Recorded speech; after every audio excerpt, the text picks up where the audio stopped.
मीरान जो तुम्हारे पीछे मरा जा रहा है इसलिए, या अपने कातिल बाप के प्यार में पागल होकर? सबसे पहले तो आप ये जान लें कि मेरे बाबा कातिल नहीं है। और रही बात मीरान की, तो जिस दिन उसकी नजरों से नफरत का पर्दा हट जाएगा ना, तो आपका असल चेहरा उसके सामने आ जाएगा।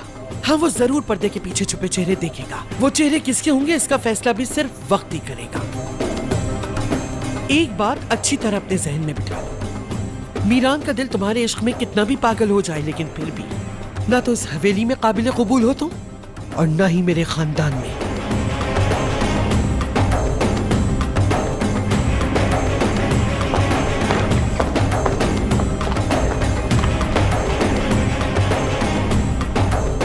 तुम्हें क्या लगता है मेरा सामना कर सकती हो तुम? हाँ, तुम सब सिर्फ महज खिलौने हो मेरे लिए।